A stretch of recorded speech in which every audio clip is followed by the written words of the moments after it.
Chair Zaldico as one of the culprits behind these schemes, aside from repeatedly mentioning that the panel will be independent, how do you convince the public that your cousin and other allies, both in the House and in the Senate, would not be spared from the scrutiny of this panel? Ayan na. Let's go! Ano mo sagot? Diretso, pasok. Well, there's only one way to do it, isn't there? They will not be spared. All right. Anybody will say, hindi, wala tayong kinikilingan, wala tayong tinutulungan. Wala namang maniniwala sa'yo hanggat gawin mo eh. So, gagawin namin. Papadabasin nyo si Ko? Papalitawin nyo si Balulong? Please lang ho, Mr. President. Marami na ho ang nagsasabi, marami ho ang nagsasalita, marami na rin ang bumuboses. Kahit yung isang batang congressman na si Jency, si Kiko Barsaga, nagsalita na rin.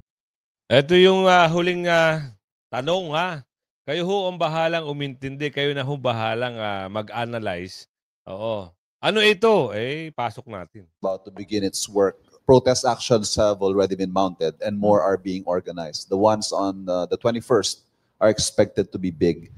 Is this a cause of concern for you that it might potentially snowball into something similar to what happened in Nepal or Indonesia? Well, that is only if we don't do anything about it. Look, what we have found, you have to remember, I brought this up.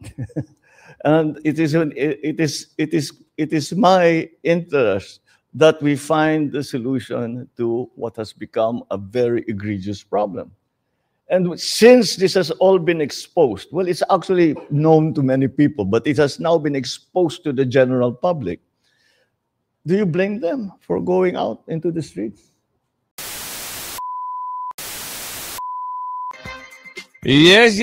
Magandang hapon muli sa ating mga kasama at nandito naman si Kuya Goods nagbabalik. Siyempre, kung hindi ka pa nakasubscribe, pasubscribe na lang po at hit mo na rin yung bell para updated ka sa ating mga video. Napangiti ako, napatawa. Yung isang reporter, habang nagkakaroon ng speech ito, parang press conference, ika nga. Bigla bang napatanong yung pisa niya ba, ay nadadawit at si Zaldico ay nadadawit, iba na ho ang tono. Kalma. Darating din tayo dyan. Oo.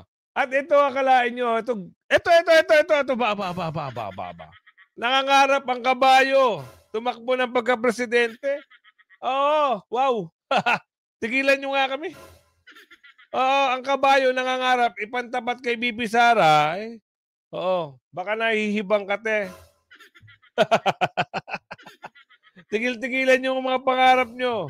Hindi uusad dyan. Komedyante ka. Nakakatawa ka minsan pero nakakagalit ka madalas. Eto mamaya abangan nyo. Nagkaroon na ng parang Q&A? Answer portion. Bakit biglang kumambyo ang mama? Sarap sigurong mapakinggan nyo na yung usapin patungkol sa kanyang pinsan. Talaga namang pilit nang ililihis. Nagulat ako eh. Nagtanong ang reporter, kambyo ang mama. Kumambyo agad. Pero ipasok muna natin ito. Nakakagigil, nakakatuwa, nakakaasar, sarap yung alam nyo, kung kayo ay tatakbo at magiging komedyante ang Pilipino, magiging komedyante ang Pilipinas, katawa-tawa. Ngayon katawa-tawa na eh. Papasok ba kayo? Paguguluhin nyo lang. Yung Marimar naman. Pasok! Filmmaker. Naniniwala na kayang wasakin ni Vice Ganda si Vice President Sara Duterte sa 2028. Naniniwala ang filmmaker na si Love Diaz na kayang wasakin ni Vice... Natawa talaga ako dito. Kumain ka na ba? Nakapag-breakfast ka na ba? Nakapag-lunch ka na ba? Nakapag-dinner ka na ba? Isa pang tanong, sabi ni Aling Ledesma, yung gamot mo ba nainom mo na? Baka nag-hallucination ka o nag-overthink ka dahil sa sobrang... Diyos ko po, tatakbo! Ipantatapat kay Bibi Sara. Yung mga kilalang politiko eh. Oo, hindi ho tayo pampelikula ha. Mama, hindi tayo pampolitika. Pampelikula. Politika ho ito. Ibig sabihin, kailangan ho ng tao na mapagkakatiwalaan at maayos ang pag-iisip. Ha? Hindi ho kami nakikipaglaro sa inyo. Tuloy. Ganda ang Duterte Wall sa 2028 presidential elections. Sa episode na ang walang kwentang podcast, sinabi ni Diaz na maaaring magamit ang kulturang popular para matalo si Vice President Sara Duterte. Aniya, the nightmare is coming.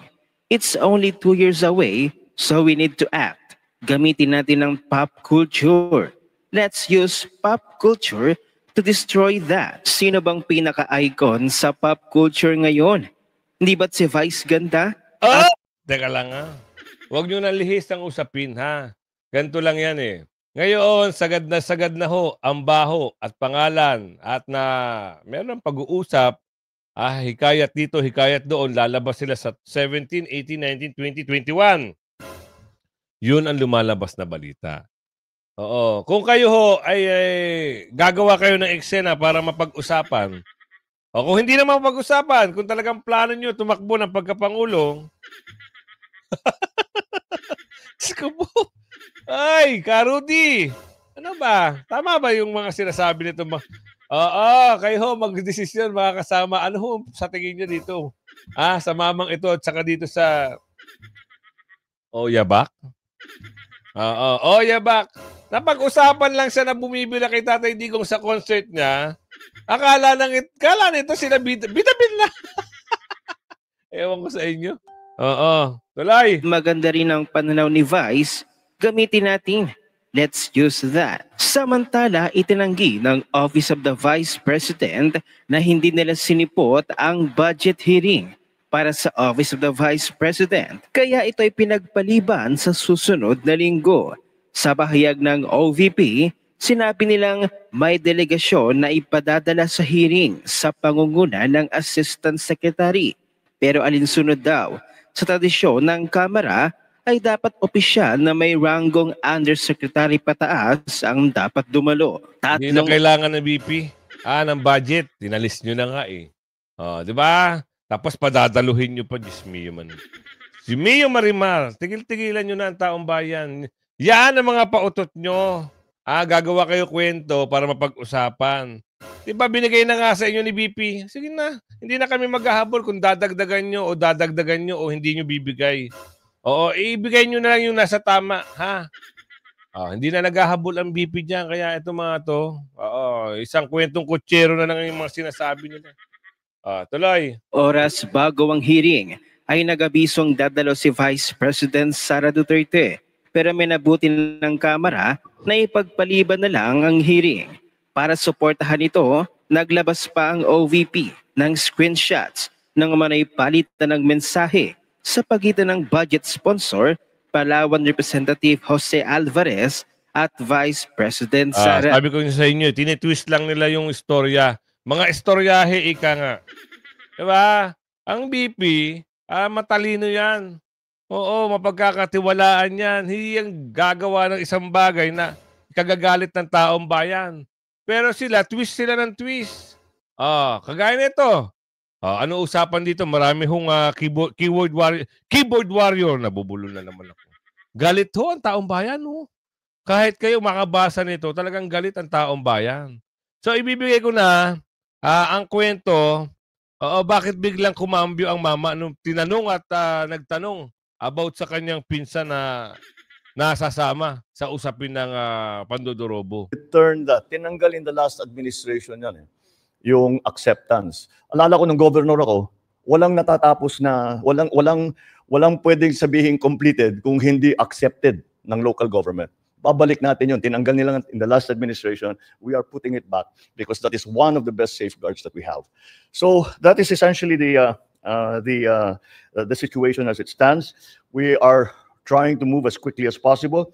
In the meantime, of course, our attention continues to be directed to the work of government. that the infrastructure development continues, that our education program continues, that our social programs also continue na walang patid. As a matter of fact, we are accelerating them and increasing them. So that's generally the situation. But so now I'll open the floor for a question. Ayun na ha. Thank you. Thank you very much, Mr. President. The first question will come from Kat. Makinig kayo mabuti mga kasama. Kung paano dumipensa mama. Bakit ba takot na takot ka kay Balulong? Bakit ayaw mo sa...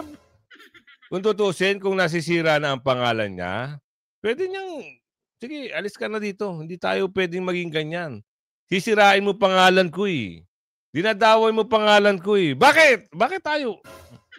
In good terms pa sila tuloy. Domingo of ABS-CBN. Good morning, Mr. President. Sir, in terms of priorities and focus, how different would the investigation of your independent panel be compared to what we've seen in the House and in the Senate? It will be completely independent. That's something that cannot be said if, for example, the Senate conducts, well, maraming nababanggit na senador. If the House conducts the investigation, marami ring nababanggit na congressman. Kaya sinasabi ng mga tao, bakit naman nag-iimbestiga sila, but they're investigating themselves, which is always a little bit of a difficult situation. It's hard to be fair. But they are, of course, as I said before, it's their prerogative to conduct such investigations. However, so as to make it very, very clear to people that this is independent. I would like to stress this over and over again. It is an independent commission, and that is why we have taken great pains to make sure that that independence is respected, is recognized, and is observed. And that's what we plan to do. And that's the difference, is that we can say, at least this commission can say, they have no ties to any part of government. If you look, they are all out of government. They are all personalities who are out of government, except for Mayor Benji Magalong. And the reason he became a special advisor is because he would have had to give up his mayorship to take on this position. So he chose to keep his mayorship. I don't blame him, but nonetheless, we can use his talents. But that is the specific. That is for us the differences that we can point to show that it is in fact independent. Sir, just a follow-up question. Congressman Toby Tiangco has blamed your cousin, House Speaker Ferdinand Marcos' chair Zaldico, as one of the culprits behind these schemes. Aside from repeatedly mentioning that the panel will be independent, how do you convince the public that your cousin and other allies, both in the House and in the Senate, would not be spared from the scrutiny of this panel? Ayan na. Let's go! Ano mo sagot? Diretso, pasok. Well, there's only one way to do it, isn't there? They will not be spared. All right. Anybody will say, hindi, wala tayong kinikilingan, wala tayong tinutulungan. Wala namang maniniwala sa'yo hanggat gawin mo eh. So, gagawin namin. Papadabasin nyo si Ko? Papalitawin nyo si Balulong? Please lang ho, Mr. President. Marami na ho ang nagsasabi, marami ho ang nagsasalita, marami na rin ang bumuboses, kahit yung isang batang congressman na si Jency, si Kiko Barsaga, nagsalita na rin. Oo, para matapos yung issue na ito, kasi ikaw ho ang Pangulo. Oo. At yung pinsan, at yung nadadawit ng pangalan, malaki ang boses para sa kanila. Malaki ang parang binabato sa kanila. Pasagutin nyo naman. Oo, tuloy. All right. Thank you, Mr. President. The next question from Rich Bon, Daily Tribune. Good morning, sir. Walang follow-up question? Tinawat ka agad ba? O tuloy. Can you tell us more, sir, about the selection process of the ICI? Were there others po ba that who were considered to join the commission? It wasn't. We opened the process to people. We said that we need independent people to man or to occupy the positions in the commission, and so that's what we tried to do. And we contacted many people and see if they were willing. But essentially what we needed was somebody like Justice Andy Reyes, because he is a former justice. And he will know how to conduct those hearings, procedures, so that they are legally correct, procedurally correct. And then Babe Singson, I think, is an obvious choice also, because he's a former DPWH secretary.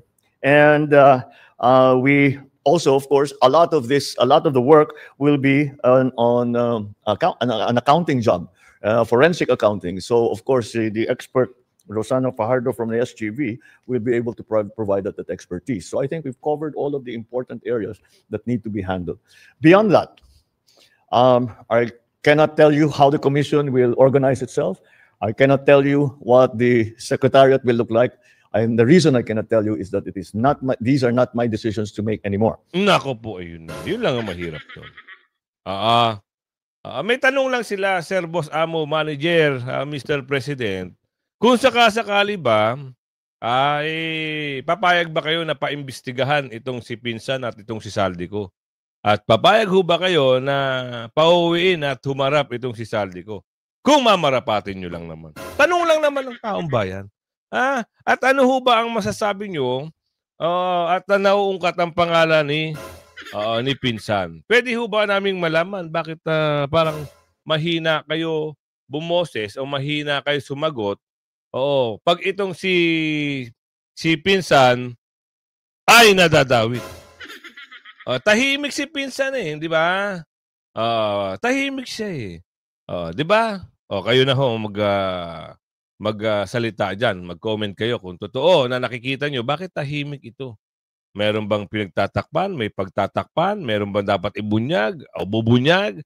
O isa lang naman nakakasagot niyan ilabas nyo sila. At tama na imbestigahan. Diba? Dahil kung hindi gagawin yan, sabi ko nga sa inyo, meron na hong bumuboses, napakaraming bumuboses. Bata, matanda, artista, senador, dating senador, general, mga dating general. Marami na ho, kaya ibang klase. Wag na nating, sabi dito wag nyo nang hantayin na lumabas sila sa 21. Ako po. Bakit? Ito na lang. Kasi, pag may lumabas ng, tama ba? Wait lang Pag may lumabas ng 21, at may naagrabyado, at may naagrabyado, baka, ano ba yung sabi nila? Baka ano daw? Tama ba yun? Wait lang, hinahanap ko pa. Saan ko ba nilagay yun? Dito natin hanapin. Wait lang kasi ang mama, nagkaroon din siya ng pananaw at naranasan niya na raw yan dati, yung ganyang usapin na yan, nung siya ay nasa serbisyo pa. Ngayon, kung pwede lang sana na hindi na mangyari muli kasi mahirap daw. Magandang araw mga kaibigan. Bigyan natin ngayon ng opinion, reaction itong post ng Ang Balita Ngayon. Title, AFP mananatiling tapat sa konstitusyon. Mariing iginiit wait lang, boss. Wait lang. Ano ba ang dapat pagserbisyuhan ng mga, ito yung nababanggit na pangalan, nababanggit na ahensya. Isang tao, 2 tao, 3 tao, o yung mga mamayang Pilipino? Nagtatanong lang ho. Baka minamasama nyo, pangit yan. Pwede ho kayo makriticize kasi ho kayo ay nagsisilbi saan? Sa gobyerno. Kayo ho ipasahod ng taong bayan. Ang taong bayan ay nagagalit. Diba? Ang taong bayan ay gusto na talaga. Nanawagan na nga kanina umaga, nakita nyo, may nananawagan na. Tuloy na natin. Naku, meron ng rally ata ngayon sa Batasan, mga kasama, para meron na raw rally. Kakaano lang, mga may nagla-live. Pasok. Department of National Defense at Armed Forces of the Philippines na mananatili silang tapat sa konstitusyon at sa kanilang mandato na ipagtanggol ang bansa. Ito'y sa kabila ng panawagan ng ilang grupo na bawiin ng militar ang suporta sa kasalukuyang pamahalaan. Giit ng AFP, ang kanilang katapatan ay nakaugat sa batas at hindi basta-basta matitinag ng mga panawagang taliwas sa kanilang tungkulin. May nabasa akong post kanina.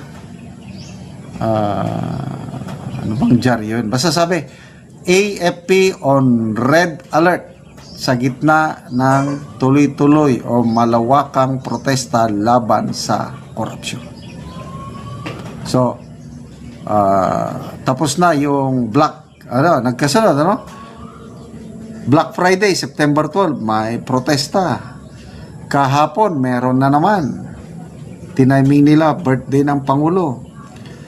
Ang malaki, yung September 21. But before September 21, meron pa September 17, 18, 19. Yung transport group naman, Manibela at Piston.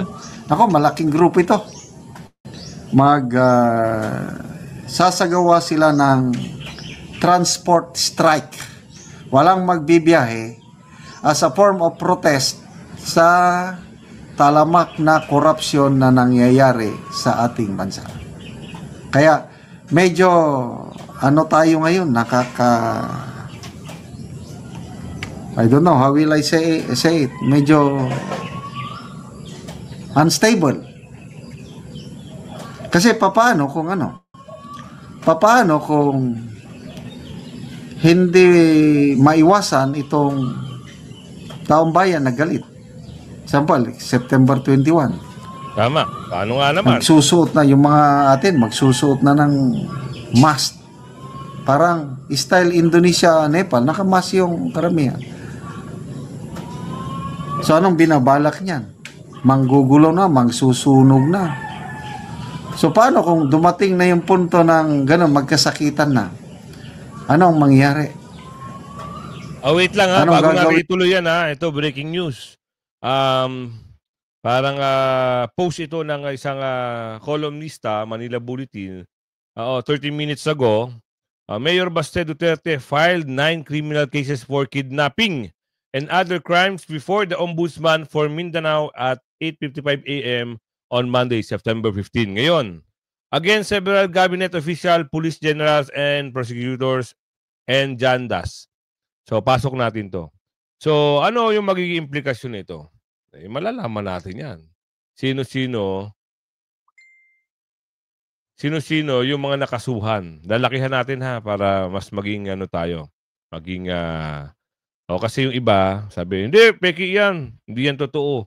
Ito So, ang mga sinampahan ng kaso, Sebastian Duterte, OMB, complainant, for kidnapping and 8 counts under Article 267 of the Revised Penal Code, arbitrary detention, 8 counts under Article 124 of the Revised Penal Code, violation of Section 4 in relation to Section 12 or Republic Act number 9745.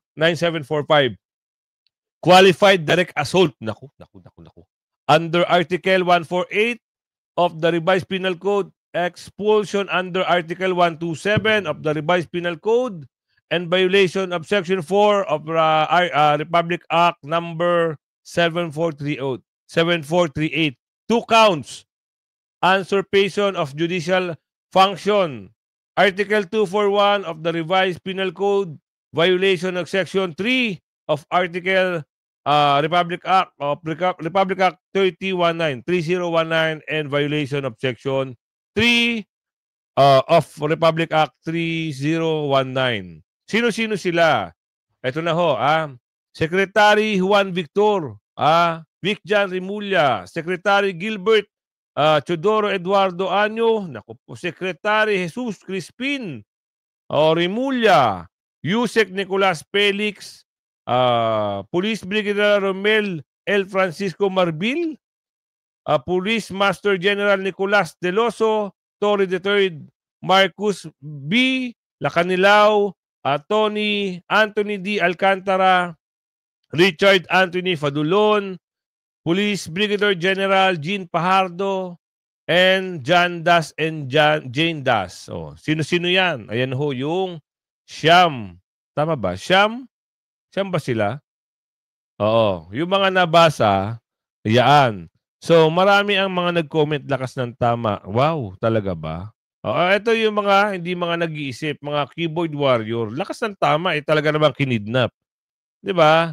Kung hindi niyo kinidnap, di sana hindi kayo makakasuhan. Kasi ang tanong doon, meron bang, warrant of arrest si Tatay Digong? Wala eh. 'Di ba? At nabigay ba yung due process? Wala rin. Ano yung mga kidnapping? 8 counts. Sino-sino? 1, 2, 3. 1, 2, 3, 4, 5. Sila-sila. Wag na nating pahabain pa. Ibalik natin doon. Basta ito, kaka-post lang. Kaka-post lang ano? Yari na sila. Alam nyo na kung sino yung mga may kaso. So actually, kung halimbawa, nabigyan ng clearance, itong si tatakbong ombudsman, si nangingitim, hindi na naman makakapag... kasi kailangan niya naman kumuha. Nangangarap kasi maging ombudsman, di ba ang mama? Panibagong case na naman. Ombudsman! Pending na naman ha. Bukod yung motion ni tawag nito, ni Ate Aimee, kasi may motion si Ate Aimee, dito kasi parang nakakuha na o na-dismiss kasi yung kaso nito ni nangingitim sa ombudsman. Kasi nga tatakbo siya ng ombudsman eh. Tuloy na natin yung kanina. Tuloy natin ha. Pulisya at AFP. Nako, ako medyo nangangamba lang ako Kung ako ang iyong tatanungin, sana hindi mauwi sa kaguluhan ito. Sana hindi magkasakitan. Kasi nakaranas na ako niyan yung... Wait lang sir. Kasi ganito yan. Kung maayos, sana, kasi lahat may sana na eh. Kagaya sabi ni sir, sana hindi magkasakitan. Sana, ganito sana. Ang problema kasi, kung sana, hindi yung pambabati ko sa mga Duterte at panggigipit sa Duterte, di wala sanang ganito. Di lumabas yung sana. Kaso, problema, natapos na yung sana eh. Natapos na yung sana. Eto na, aksyon na ang hinahanap ng tao. Kaya nga sila nagkakaroon na ng mga ganito eh. Diba? Meron ng maskara, meron ng ganun-ganun, meron ng...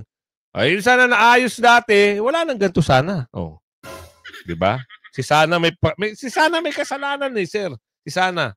Panahon ng Cory administration, nung sunod-sunod ang mga kudita, sinagawa ng mga grupo ng kasundaluhan. Nasama ako niyan. The bloodiest kudita nung panahon ng Cory administration. December of 1989, mahabang kudita yan. Daming namatay. So kami, yung unit namin, batalyon namin, galing Mindanao, sumakay ng barko, kinumander ang barko from Nasipit to Cebu, siyang batalyon. So Cebu, yung unit namin. Eto nga may lumabas na video. Nag-deploy na ho at kumuha na ho ng mga kasundaluhan daw di umano sa parting north at dineploy daw di umano dito sa magaganap na yung mga nababalita na rally sa 21. Kasi malawakan ho kasi may nananawagan na. Yun nga sabi natin, di ba? May nananawagan na. Bakit ganun? Yung sana noon, wala na. Tapos na yung sana. Eto na ang kapalit. Di sana, ginawa nyo sana noon nung maayos. Hindi sana kayo nagwatak-watak. Dahil sa sana, Hosana. Tapos, habang nagkakagyera sila sa Manila, mga batalyon namin nasa Cebu naman. Kasi sabay-sabay na uprising. Kapag hindi nakialam ang US during that time, kasi nasa upper hand na yung mga rebel soldiers o yung mga nagkudita. Alanganin na ang Cory administration by that time. Ang ginawa ni Cory, tumawag sa US. So ang US nagpalipad ng kanilang mga jet fighters, persuasion flights. Yun na. Na-tilt na ang balance of power Kaya natalo yung kudita noong 1989. Nakasama ko dyan. Ang daming naperhisyo sa sundalo, ang daming na discharge, ang daming nakulong. Kaya kung ako yung tatanungin, wag na. Ang hirap. So, yung tanong ni Sir, kung siya tatanungin, wag na, mahirap. Kasi sa part niya, pwede nga naman yun matanggal, mawala sa serbisyo. Ngayon, Sir, ang tanong naman, ano yung action? Ano yung, paano mangyayari yung, kasi mayroong kasing usapin mayroong mga bagay-bagay na, binabato sa pinsan at dito kay Ko. Ano ngayon ang bibigay mong recommendation, Sir? Nagtatanong lang ho, Sir. Wala, hindi kita kinikriticize. Nagtatanong lang kung ano yung mabibigay mong, ano yung gagawin ng Pilipino? Tanga-tanga na lang sila. Maging bobo-bobohan na lang sila. Nagtatanong lang, Sir, huwag kang magalit, ha? Ano yung palagay mo, Sir, na pwedeng gawin? Yun lang, ha? Tuloy. But paano? Kung mangyari sa Gupana, may mamamatay ng sibilyan. Yan, Sir. Yan ang gusto namin malaman. Yan. Kasi hindi pwedeng hindi May sana dyan Dahil hindi nakapagpigil ang pulis ba o sundalo, may namatay na sibilyan. Yun ang delikado. Yung spark o ignite.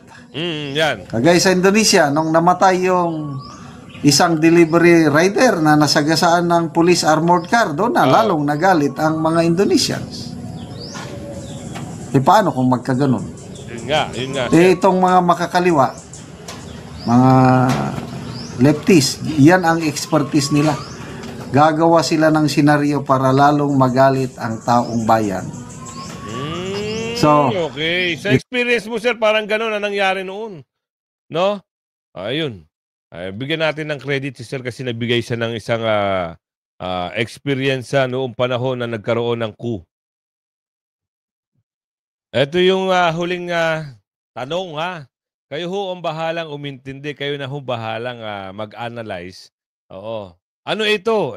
Pasok natin. About to begin its work. Protest actions have already been mounted and more are being organized. The ones on the 21st are expected to be big. Is this a cause of concern for you that it might potentially snowball into something similar to what happened in Nepal or Indonesia? Well, that is only if we don't do anything about it. Look, what we have found, you have to remember, I brought this up. And it is my interest that we find the solution to what has become a very egregious problem. And since this has all been exposed, well, it's actually known to many people, but it has now been exposed to the general public. Do you blame them for going out into the streets? If I wasn't president, I might be out in the streets with them. So, of course, they are enraged. Of course, they are angry. I'm angry. We should all be angry because what's happening is not right. So, yes, express it. You come, you make your feelings known to these people and make them answerable for the wrongdoings that they have done. Sir, boss, amo manager, wait lang. Kasi sana si Pinsan, sana palabasin nyo, tsaka si Ko. Kasi kung talaga naman, they're doing wrong, sana lang masagot nila. Yun lang, tuloy. Palaman ninyo ang sentimento, palaman ninyo kung paano nila kayo sinaktan, kung paano kayo ninakawan nitong mga ito. Palaman ninyo sa kanila, sigawan ninyo, lahat, gawin ninyo, mag-demonstrate. Just keep it peaceful. Kasi pagka hindi na peaceful, mahirap na yan. The police will have to do its duty to maintain peace and order. Yun lang. Mahirap na talaga yan. Kaya, kung umabot kayo sa video natin ito, ayan, like and share, at kayo na bahalang mag-analisa kung ano yung inyong pagkakaintindi. Bye-bye!